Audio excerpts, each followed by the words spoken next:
Sometimes the warmest thing a person can give away is the only thing keeping them warm. A bitter winter wind swept through downtown Chicago just after midnight, carrying tiny flakes of snow across nearly empty streets, while storefront lights slowly disappeared one by one. Most people had already found shelter inside warm homes, but beneath the pale glow of a flickering street lamp, Emily Carter pulled her thin coat tighter around herself as she hurried toward the small apartment where her 6-year-old son, Noah, waited asleep under the care of an elderly neighbor. The long shift at the neighborhood diner had ended almost 2 hours later than expected, and the tips she counted inside her pocket barely covered tomorrow's groceries. Every step reminded her how exhausted she felt, yet she smiled quietly as she imagined Noah waking in the morning asking whether pancakes could somehow taste even better on Sundays. She always answered yes, even when there was barely enough flour left in the kitchen. Draped across Emily's shoulders rested a faded blue blanket folded carefully beneath her coat. It was old, stitched in several places by hand, and thin compared to expensive winter blankets sold in department stores, but it was the warmest thing she owned. Every evening after work, she wrapped herself inside it during the long walk home because the city buses had stopped running before her shift ended. The blanket had once belonged to Noah's grandmother, making it valuable in ways no amount of money could replace. As Emily crossed a quiet public square beside an old train station, she noticed someone sitting alone beneath the concrete overhang near the entrance. An older man leaned against the cold wall with his head lowered and his hands trembling uncontrollably inside worn gloves.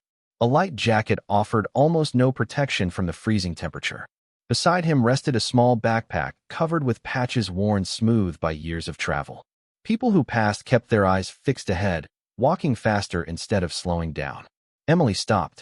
She looked toward the apartment buildings visible several blocks away, then back at the stranger. Snow continued falling, collecting quietly across his shoulders. She stepped closer. "Sir," she said gently. The man slowly looked up. His tired eyes reflected both surprise and embarrassment. "Good evening," he answered softly. Emily knelt beside him. "Are you all right?" He smiled politely despite the obvious cold. "I have been better." She noticed how violently his hands continued shaking. Without another word, Emily removed the blue blanket from around her own shoulders. The freezing wind immediately cut through her thin coat, but she carefully unfolded the blanket and placed it around the man's shoulders instead. He immediately tried to hand it back. "No," he protested. "You need this." Emily smiled warmly. "Tonight you need it more." He stared at her in disbelief. "It is your only blanket." Emily laughed quietly. "That means I already know how warm it is." She tucked the blanket more securely around him before stepping back. "Please keep it until morning." The man lowered his eyes. "I do not even know your name." Emily hesitated only briefly. "Names are not important tonight." She smiled once more. "Just promise me you will still be here when the sun comes up." Before he could answer, she turned toward home, rubbing her hands together against the growing cold. She never noticed the black sedan parked silently across the street beneath bare winter trees. Inside the car sat Nathan Walker, chairman of one of the largest manufacturing companies in the country. After leaving a late charity board meeting that had accomplished little beyond approving another formal fundraising dinner, he had asked his driver to take the long route home. Through the windshield, he watched every second of what had just happened. He saw the young woman remove her own blanket without hesitation. He saw her ignore the freezing wind as she walked away with nothing protecting her except a thin coat. He saw the older man quietly wipe tears from his face before wrapping himself inside the blanket she had left behind. Nathan slowly lowered the folder of financial reports resting on his lap. "Did you see that?" he asked quietly. His longtime driver nodded. "Yes, sir." Nathan continued watching until the young woman disappeared around the corner. "Find her." The driver looked into the rearview mirror. "Do we know her name?" Nathan shook his head. No, his voice remained calm, but something had changed inside it. "That is why we are going back before sunrise." As the sedan pulled away, the older man carefully touched the edge of the blue blanket with grateful hands, unaware that the simple act of kindness he had just received had already begun changing another life far beyond his own. Emily shivered during the final blocks of her walk home, wrapping her arms tightly around herself after giving away the old blue blanket that had protected her through so many winter nights. The icy wind found every opening in her thin coat, yet whenever she remembered the grateful look in the stranger's eyes, the cold somehow felt easier to bear. By the time she reached the aging brick apartment building, snow had begun falling more heavily across the quiet neighborhood. Mrs. Wilson, the elderly widow who often watched Noah during Emily's late shifts, opened the door before Emily even knocked. "You are freezing," she said with concern. Emily smiled softly. "It is only a cold night." Mrs. Wilson noticed the missing blanket immediately. "Where is your grandmother's blanket?" Emily hesitated before answering honestly. Someone else needed it more. The older woman simply looked at her for a long moment before gently squeezing her hand. "Your mother would have done exactly the same thing." Inside the small apartment, Noah had fallen asleep on the sofa waiting for Emily to come home. One of his favorite storybooks rested open across his lap beside a small drawing of a family standing beneath a bright yellow sun. Emily quietly carried him to bed before covering him with the thicker blanket from her own mattress. She would manage with an extra sweater for one night. Before falling asleep herself, she looked through the frost-covered window toward the city lights and whispered a quiet hope that the stranger was finally warm.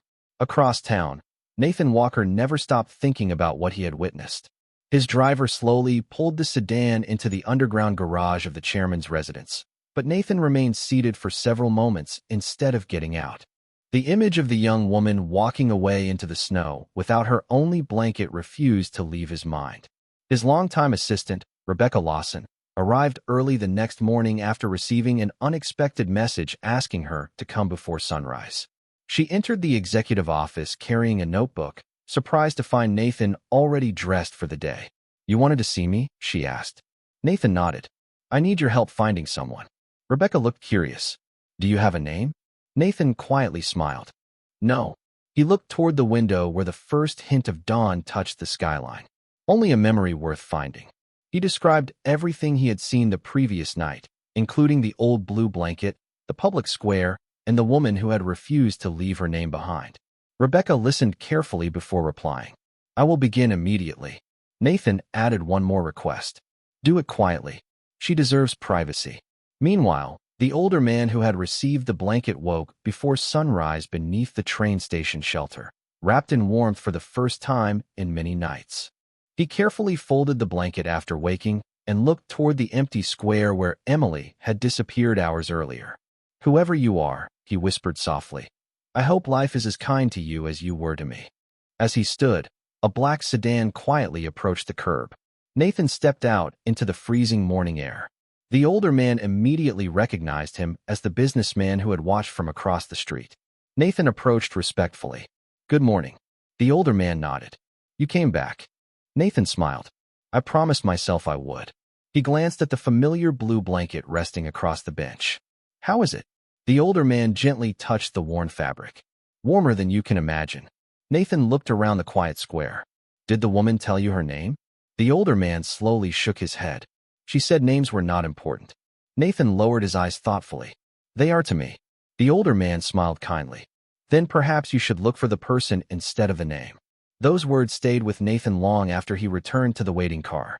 Rebecca's first report arrived only minutes later. Security cameras from nearby businesses had captured several angles of the square.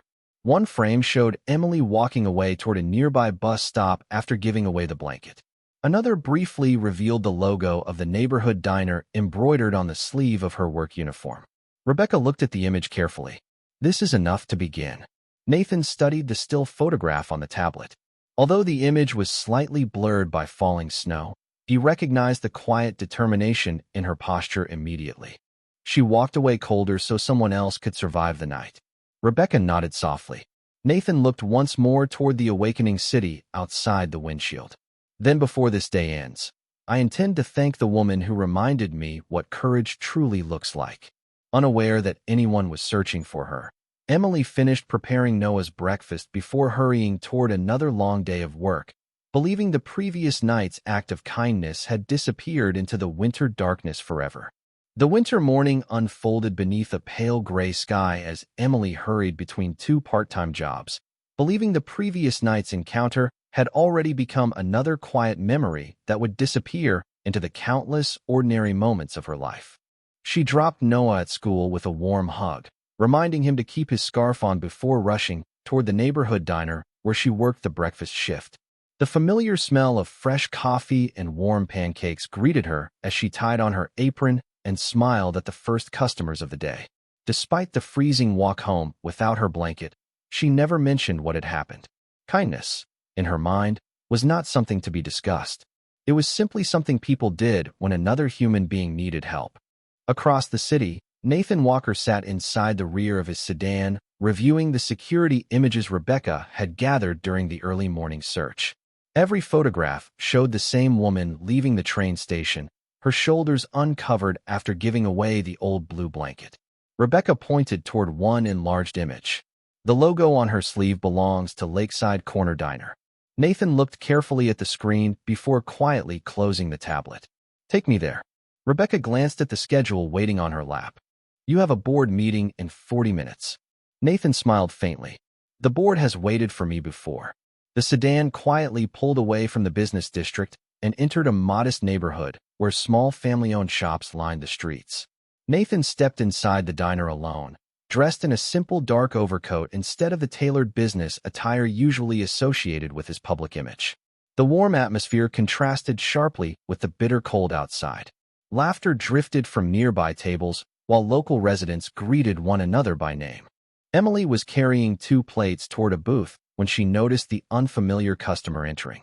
She smiled politely without recognizing him immediately. "Good morning," she said warmly. "Please choose any table you like." Nathan looked at her for a moment before returning the smile. "Thank you." He chose a quiet corner table where he could observe without interrupting her work. For nearly half an hour, he simply watched. Emily greeted every customer with the same kindness she had shown the stranger beneath the train station. She refilled coffee before people asked, helped an elderly couple carry their meals, quietly paid for a young college student's breakfast after overhearing that he had forgotten his wallet, and never expected anyone to notice. Nathan realized the blanket had never been an isolated act of generosity. It was simply who she was. When the morning rush finally slowed, Emily approached his table carrying a fresh cup of coffee. "Would you like anything else?" Nathan looked up with gentle gratitude. "Actually, yes." She waited patiently. "Yesterday evening," he began softly, "you helped someone sitting near the old train station." Emily's expression shifted with quiet surprise. She immediately remembered the older man and the blue blanket. "Is he all right?" Nathan nodded. "He is warm today because of you." Relief spread gently across her face. "That is good." Nathan smiled. "You never asked who he was." Emily shrugged lightly. "It did not matter. You never asked whether someone else might help him instead." She shook her head. "He needed help then." Nathan studied her calm expression for several seconds before asking the question that had remained in his heart since dawn. "Why did you give away the only blanket you had?" Emily looked out the window where fresh snow continued falling. "Because I could walk home." She paused thoughtfully before adding, "He looked too tired to keep walking." Nathan lowered his eyes, unexpectedly moved by the simplicity of her answer. At that moment, Noah burst through the diner door after his school announced an early dismissal because of worsening weather. Seeing his mother, he ran over happily before stopping when he noticed Nathan sitting across from her. Emily smiled. "Noah, this is Mr. Walker." Noah greeted him politely before looking around the diner. "Mom, where's Grandma's blue blanket?" Emily gently brushed snow from his coat. "Someone needed it." Noah nodded without hesitation, as though the explanation required nothing more. "I hope it kept them warm." Nathan looked at the little boy with quiet admiration. The same kindness lived naturally in him. Before leaving, Nathan stood and extended his hand toward Emily. "Thank you," he said sincerely. She looked slightly puzzled. "For what?" Nathan smiled warmly. "For reminding me that true generosity is measured by what we are willing to give when we have very little." Emily watched him walk toward the door, believing she had simply spoken with another grateful stranger. She had no idea that before the day ended, the quiet man who had thanked her so sincerely would return with an opportunity capable of changing her family's future forever. Emily believed the unexpected meeting at the diner had ended the moment Nathan walked out into the falling snow. She returned to wiping tables, refilling coffee cups, and smiling at customers exactly as she had every day for years. Life had taught her not to expect miracles simply because someone expressed gratitude. When her shift finally ended, she bundled Noah into his winter coat, and the two of them began the familiar walk home beneath gray afternoon skies. Noah quietly slipped his small hand into hers. "Mom," he asked softly, "do you think the man with Grandma's blanket smiled today?" Emily smiled warmly. "I hope he did." Noah nodded with quiet satisfaction. "Then the blanket is still doing its job." Emily gently squeezed his hand, amazed once again at how naturally kindness lived inside her son. Across the city, Nathan sat inside the headquarters of Walker Industries while executives discussed expansion projects worth millions of dollars. Charts filled enormous presentation screens, financial forecasts covered conference tables, and board members debated numbers with practiced confidence. Nathan listened politely before finally closing the presentation folder. "Before we approve another investment," he said calmly, "I want every executive in this room to answer one question." The room grew silent.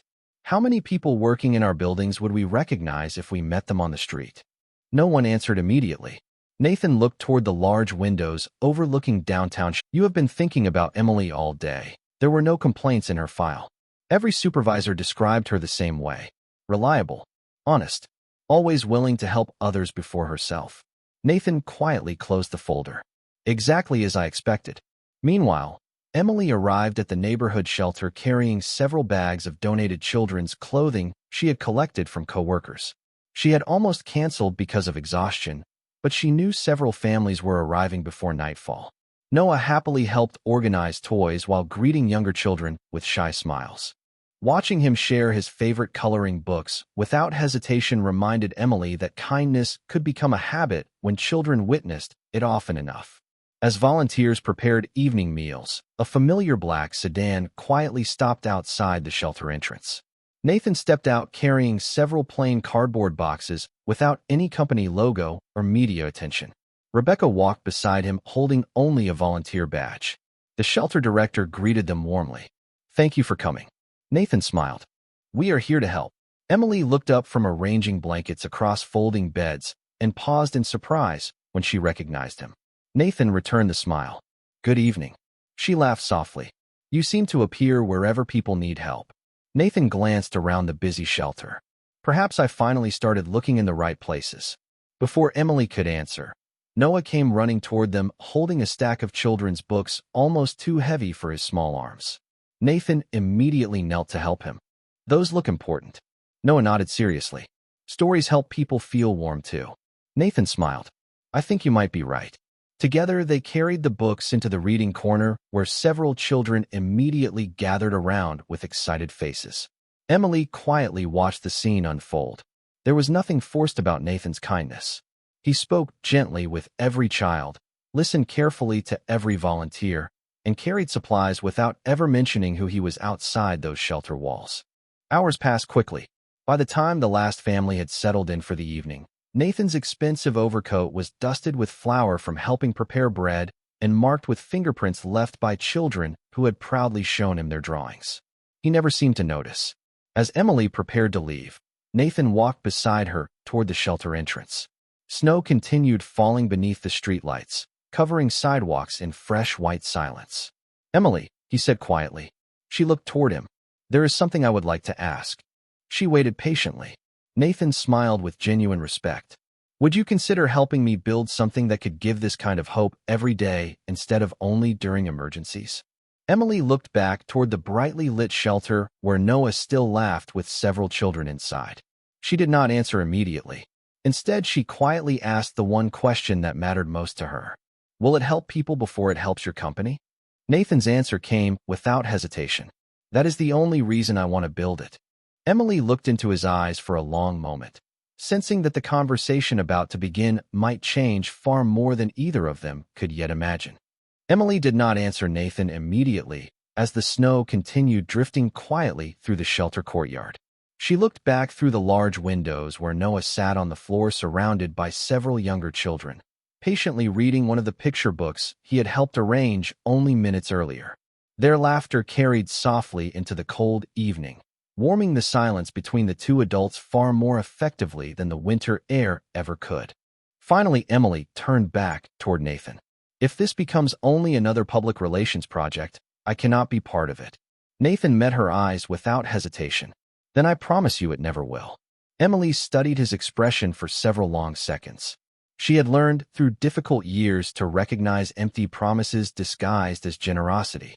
Yet nothing about Nathan's voice suggested performance. He simply sounded sincere. What exactly are you trying to build? She asked. Nathan smiled gently. A network of community resource centers attached to every major Walker Industries office.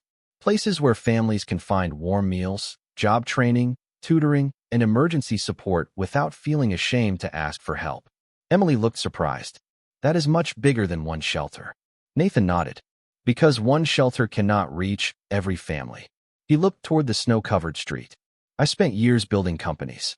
It is time those companies help build stronger communities too. Emily remained quiet, considering his words carefully. What would my role be? Nathan answered honestly. Not as a symbol. Not as someone people admire from a distance. I want you to help design how these centers actually work because you understand what struggling families truly need. Emily laughed softly. I have never managed anything that large. Nathan smiled. You have managed something much harder. She looked curious. What? You built hope inside your own home while carrying burdens most people never see. Emily lowered her eyes, unexpectedly moved by the observation. The following week, Nathan invited Emily to visit Walker Industries headquarters, not for a formal interview, but simply to share ideas. She almost declined, worried she would feel completely out of place among executives and board members. Noah quietly solved the decision for her during breakfast. You always tell me to be brave when something feels important. Emily smiled. I do. Noah looked at her thoughtfully. Maybe today is your turn. His words stayed with her all morning. When she finally arrived at the headquarters building, she expected polished marble floors, expensive artwork, and intimidating silence.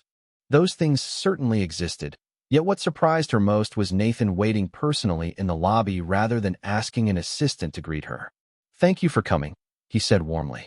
Emily smiled. Thank you for asking. Instead of leading her into a boardroom, Nathan took her through several departments where employees quietly worked together. He introduced her simply as someone whose ideas matter. No titles, no explanations, just respect. Later, inside a comfortable conference room overlooking the city skyline, Nathan placed architectural drawings across the table. They showed proposed layouts for future community centers connected to company campuses. Emily studied them carefully before speaking. These classrooms are beautiful. Nathan nodded. Do they need changes? Emily pointed toward the entrance. Families should not walk through the main corporate lobby first. Nathan looked interested. Why? Because asking for help already feels difficult. She gently moved one drawing aside. Give them a separate welcoming entrance where nobody feels like they are walking into someone else's world. Nathan immediately wrote the suggestion down. Throughout the afternoon, Emily continued offering practical ideas shaped entirely by lived experience rather than business theory. She suggested children's reading corners beside waiting areas so parents could complete paperwork peacefully. She recommended family kitchens where people could cook together instead of only receiving prepared meals. She proposed volunteer mentors who understood financial hardship personally rather than relying only on professional training. Nathan listened carefully to every suggestion without interrupting. By sunset, the original plans looked entirely different. Rebecca quietly entered carrying updated schedules before pausing at the doorway. She smiled after seeing dozens of handwritten notes covering the architectural drawings. Nathan noticed her expression. These plans finally make sense. Rebecca looked toward Emily. Because someone who understands the people they are meant to serve helped design them. As Emily prepared to leave, Nathan handed her a simple folder. This is not a contract. She opened it curiously. Inside rested an invitation to become Community Development Director for the new foundation, together with a salary that would allow her to leave her second job and spend evenings with Noah instead of working until midnight. Emily looked up in surprise. I have not accepted anything yet. Nathan smiled gently. The position will still exist tomorrow. She quietly closed the folder. Thank you. Nathan walked with her toward the elevator. Whatever you decide, I hope you know something. Emily looked at him. What? Nathan's voice remained calm and sincere. The blanket you gave away that night kept more than one person warm. It reminded me that the future I wanted to build had been waiting for someone brave enough to show me where to begin. Emily carried the invitation folder home without opening it again during the entire bus ride. She held it carefully in her lap while snow drifted past the windows, wondering whether a single conversation could truly alter the direction of a life that had always depended on careful budgeting, long workdays, and quiet perseverance. When she finally reached the apartment, Noah immediately noticed the thoughtful expression on her face. He looked up from the small wooden airplane he had been building at the kitchen table and smiled. "Something important happened today." Emily laughed softly. "You always know." Noah shrugged with innocent confidence. "Your eyes look brighter." She sat beside him and placed the folder on the table. "Someone offered me a new job." Noah looked at the unopened folder. "Is it a good job?" Emily nodded slowly. "I think it could help a lot of families." Noah smiled without hesitation. "Then it already sounds like your kind of job." His simple answer settled gently in her heart. Later that evening, after Noah had gone to sleep, Emily finally opened the folder again and carefully read every page. The position offered meaningful work, fair pay, flexible hours, and the opportunity to help design community programs instead of simply reacting to emergencies. It felt less like a promotion and more like a chance to build the future she had quietly imagined for years. Across the city, Nathan remained inside his office reviewing revised architectural plans for the first community resource center. Emily's handwritten suggestions had transformed the design. Family entrances replaced formal reception areas. Reading rooms overlooked playgrounds instead of parking lots. Shared kitchens occupied the center of the building rather than hidden corners. Rebecca quietly entered carrying another file. The construction team approved every recommendation. Nathan smiled. "Good." She studied him for a moment before asking, "When did this project become so personal?" Nathan looked toward the original blue blanket now carefully preserved inside a protective display box he had quietly purchased from a local conservator after the older gentleman insisted it belonged to the woman who had first shared it. "The night I realized kindness can redesign more than buildings." The following weekend, Emily accepted Nathan's invitation to visit the construction site where the first center would soon open. Noah insisted on wearing his favorite blue winter hat because he wanted to inspect everything properly. The unfinished building echoed with the sounds of carpenters, painters, and electricians working together. Nathan greeted them wearing a simple work jacket instead of formal business clothes. "Welcome," he said warmly. Noah looked around with wide eyes. "This is going to help lots of people." Nathan smiled. "That is the plan." As they walked through the unfinished hallways, Emily noticed workers greeting Nathan by name with genuine respect rather than distant formality. He stopped repeatedly to thank crews, ask whether anyone needed additional equipment, and personally carried building materials when extra hands were required. Watching him quietly erased the last small doubts she still carried. Leadership, she realized, was simply another form of service when practiced well. During the tour, an elderly construction supervisor approached carrying a weathered cardboard box discovered while renovating the building's basement. "We found these behind an old storage wall," he explained. "They belonged to the previous community center that occupied this property decades ago." Curious, Emily opened the box. Inside rested faded volunteer journals, children's drawings, handwritten thank you notes, and a framed photograph from a winter outreach program held many years earlier. She stared quietly at the image. A younger Nathan stood near the back of the group carrying donated blankets, while dozens of volunteers distributed food to families. Near the front, almost hidden by a crowd of children, stood Emily herself helping an elderly woman button a warm winter coat. Neither of them had known the other at the time. Nathan looked at the photograph in quiet amazement. "We crossed paths before." Emily smiled gently. "More than once, it seems." Tucked behind the frame rested a folded card written by the former outreach director. Across the front appeared one simple sentence: "The strongest partnerships often begin before either person realizes they have already started walking the same road." Emily looked toward Nathan, then back at the old photograph.